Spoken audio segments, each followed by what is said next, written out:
तो दोस्तों, क्योंकि सास भी कभी बहू थी के आज के एपिसोड की शुरुआत वहीं से होती है जहां तुलसी नॉयना को अपनी आखिरी चेतावनी देती हुई नजर आती है। वो कहती है कि अगर उसने दोबारा किसी वीरानी की तरफ आंख उठाकर भी देखा तो उसे याद रखना चाहिए कि तुलसी ने मर्यादा लांघने पर अपनी औलाद तक को नहीं बख्शा था। ये कहकर वो ऐलान करती है कि आज और अभी से इस घर में नॉयना साराभाई की कहानी खत्म। फिर वो शांति निकेतन का गेट नॉयना के मुंह पर बंद कर देती है और इधर बाहर जमीन पर गिरी हुई नॉयना गुस्से और नफरत से अंदर खड़े एकजुट वीरानी परिवार को देखती है और इसके बाद सुच्चू उसे वहां से ले जाती है। दूसरी तरफ घर के अंदर मिहिर का गुस्सा बहुत बढ़ जाता है और वो गुस्से में घर की चीजों को तोड़फोड़ करने लगता है। वो चिल्लाकर कहता है कि वो पहले से जानता था कि नॉयना की फितरत धोखा देना है और उसे इस बार घर में घुसने ही नहीं देना चाहिए था। वो इस बात पर अफसोस जताने लगता है कि कैसे उस औरत ने उनका डिवोर्स तक करवा दिया और फिर भी उन्होंने उसे अपने बीच आने दिया। तो मिहिर के इस हिंसक गुस्से को देखकर तुलसी का दिल एक गहरे अपराध बोध और दर्द से भर जाता है।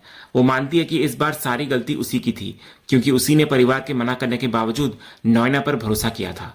वो कहती है कि उसे इस बात का अंदाजा ही नहीं था कि कोई इंसान अपने मतलब के लिए मौत का भी बहाना कर सकता है। वो स्वीकार करती है कि घर के सभी सदस्यों ने उसे बार बार चेतावनी दी थी, लेकिन उसने किसी की एक न सुनी और इसलिए इस पूरी स्थिति की एकमात्र जिम्मेदार वही है। इसके बाद तुलसी बेहद भावुक होकर अपनी गलती के पीछे की वजह बताती है। उसकी आवाज में एक गहरा पछतावा होता है। वो कहती है कि बा ने उसे हमेशा सिखाया था कि अगर किसी बुरे इंसान का भी बुरा वक्त चल रहा हो तो सारे गिले शिकवे भूलकर उसकी हेल्प करनी चाहिए। उसे सिखाया गया था कि मरते हुए इंसान को पानी पिलाना सबसे बड़ा धर्म है। वो कहती है कि वो अपनी इन्हीं सीखों में इतनी उलझ गई कि उसे ये समझ नहीं आया कि एक गलत इंसान पर भरोसा करना कितना महंगा पड़ सकता है। इसके बाद वो मिहिर को कहती है, इसलिए सच में मिहिर, तुम्हारी गुनहगार मैं हूं। वो मानती है कि उसी की वजह से मिहिर ने नॉयना को एक और मौका दिया। वो अपने सबसे बड़े डर का भी खुलासा करती है कि उसे डर था कि अगर नॉयना उनकी चौखट पर मिहिर का नाम लेते लेते मर गई तो ये पाप का बोझ वे जिंदगी भर नहीं उठा पाएंगे। उसे लगा कि क्योंकि नॉयना ने इस घर में 6 साल बिताए हैं तो ये उनकी जिम्मेदारी है कि समाज में उसका अपमान न होने दे। वो अपनी गलती को स्वीकार करते हुए कहती है कि उसने एक गलत इंसान पर भरोसा किया और इसलिए वो सच में मिहिर की गुनहगार है। तो ये सुनकर मिहिर उसको दिलासा देता है और कहता है कि ये उसकी गलती नहीं है। वो कहता है कि उसके दिल में सबके लिए इतनी जगह है, इसलिए सब लोग उससे इतना प्यार करते हैं। लेकिन तुलसी इस दिलासे को स्वीकार नहीं कर पाती। वो कहती है कि इसी प्यार की वजह से तो उसने सबको इतना परेशान किया। उसने सबको नॉयना को अपनाने और उसके लिए घर में जगह बनाने के लिए मजबूर किया। वो कहती है कि उसकी वजह से सबने बहुत कुछ सहा है और उसे नहीं पता कि मिहिर और बच्चे उसे कभी माफ कर पाएंगे भी या नहीं। इसके बाद जब तुलसी खुद को दोषी ठहरा रही होती है तो उसके बच्चे एक एक करके उसके पास आते हैं और उसको दिलासा देते हैं। करण कहता है कि गलती नॉयना की है और मां ने तो सिर्फ इंसानियत दिखाई है, इसलिए उन्हें कोई अपराध बोध नहीं रखना चाहिए। नंदिनी उसे याद दिलाती है कि सच पता चलते ही उसी ने नॉयना को घर से बाहर निकाला। शोभा उसे घर की रक्षक बताती है और कहती है कि जैसे आंगन की तुलसी घर को बुरी नजर से बचाती है, वैसे ही वो घर के अंदर की हर बुराई को रोकती है। इधर ऋतिक कहता है कि वे सब उस पर बहुत गर्व महसूस कर रहे हैं कि उन्होंने अपनी दुनिया की बेस्ट मां का साथ दिया। इसके बाद मुन्नी और परी भी कहती हैं कि अपनों का साथ देना उन्होंने उसी से सीखा है और उसके जैसा कोई नहीं है। ये देखकर मिहिर तुलसी को कहता है, देखा तुमने, सब तुमसे कितना प्यार करते हैं, सब तुमसे ही हैं तुलसी। ये एक बेहद दिल को छू लेने वाला क्षण होता है। ये दिखाता है कि तुलसी सिर्फ एक मां नहीं बल्कि अपने परिवार का नैतिक केंद्र है। बच्चों का यह अटूट विश्वास और प्यार तुलसी के टूटे हुए आत्मविश्वास को फिर से जोड़ता है और ये स्थापित करता है कि वीरानी परिवार का बंधन कितना मजबूत है।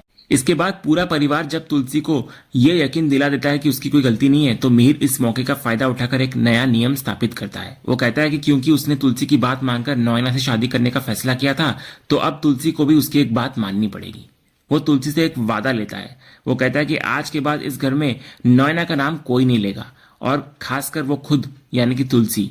वो कहता है कि अब जब बुरा वक्त खत्म हो गया है तो उसका जिक्र भी इस घर में होना नहीं चाहिए। तो तुलसी उसकी बात से सहमत होती है और उसे ये वादा करती है। इसके बाद तुलसी मुन्नी की तारीफ करती है और कहती है कि बुरे वक्त को खत्म करने में उसने उसका बहुत साथ दिया। वो कहती है कि अगर मुन्नी ने उसे नॉयना के सच के बारे में नहीं बताया होता तो वो अस्पताल जाती ही नहीं। वो मजाक में अपनी कलेक्टर बहू को धन्यवाद कहती है। इस पर मिहिर भी हल्के फुल्के अंदाज में कहता है कि वो ये भूल रही है कि वो कलेक्टर बहू उसकी है और तुलसी के लिए वो कलेक्टर बेटी है। इसके बाद मुन्नी कहती है कि करण भैया ने भी तो बहुत कुछ साथ दिया।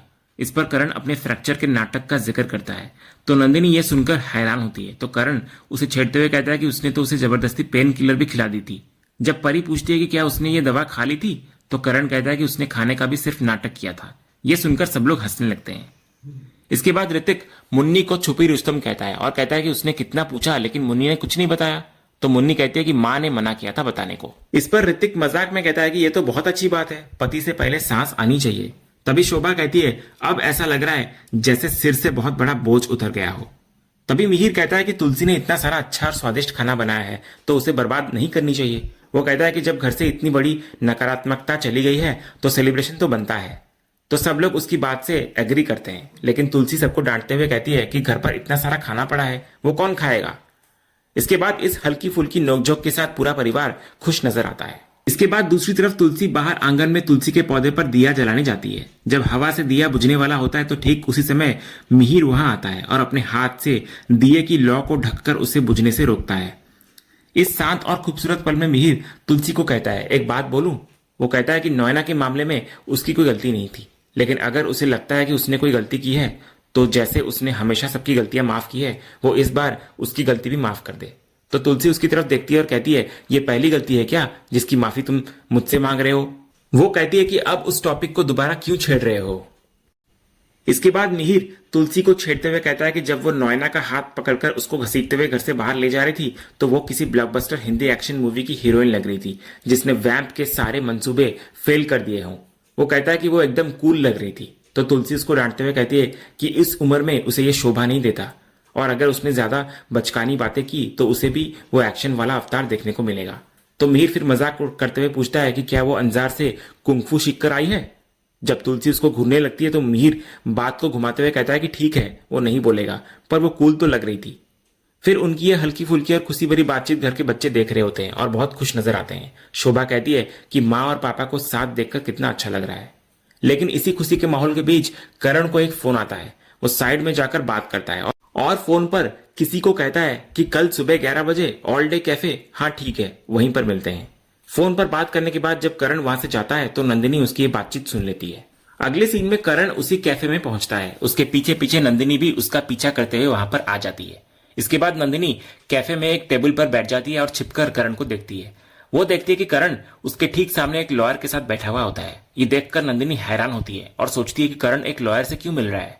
इसके बाद जब करण की बातचीत खत्म होती है तो लॉयर वहां से निकल जाता है। जब करण उठकर वहां से जाने लगता है तो उसकी नजर नंदिनी पर पड़ जाती है तो वो उसके पास आता है। दूसरी तरफ देव फोन पर बापची से बात कर रहा होता है। वो उनसे झूठ बोलता है कि यहाँ बहुत काम है। वो बहाना बनाता है कि उसने सलोनी को सूरत जाने के लिए कहा था लेकिन वो उसके बिना जाना ही नहीं चाहती।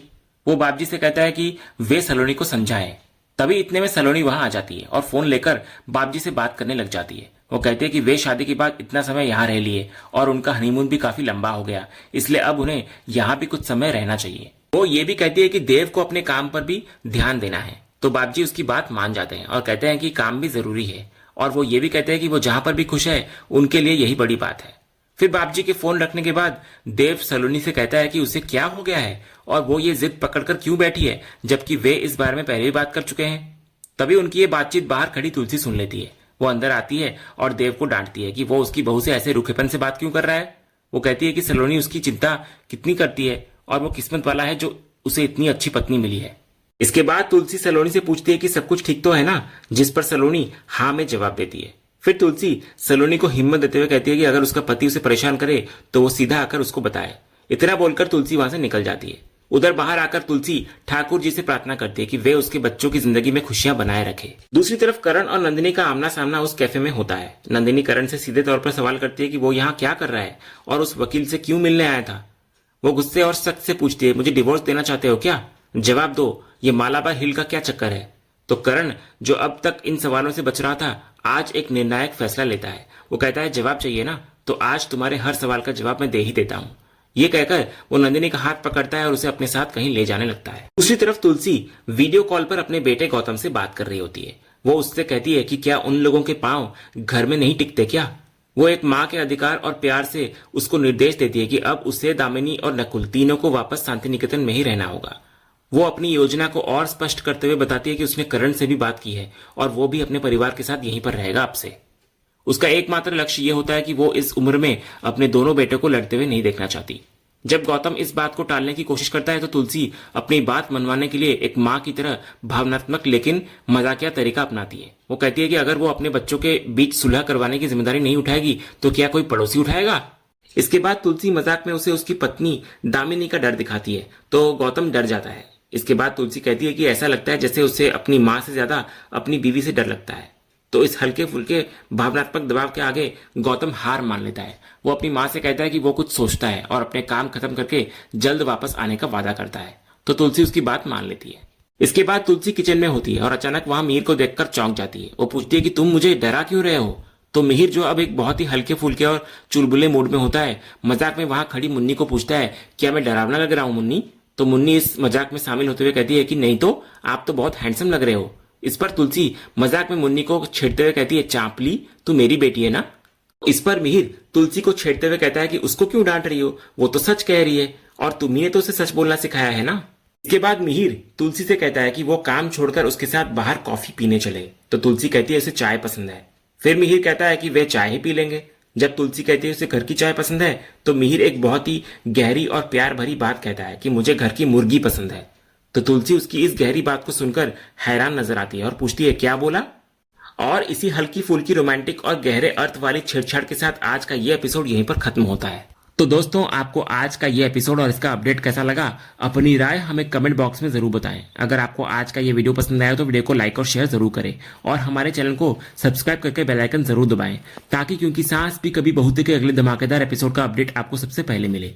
तो मिलते हैं अगले वीडियो में, तब तक के लिए धन्यवाद।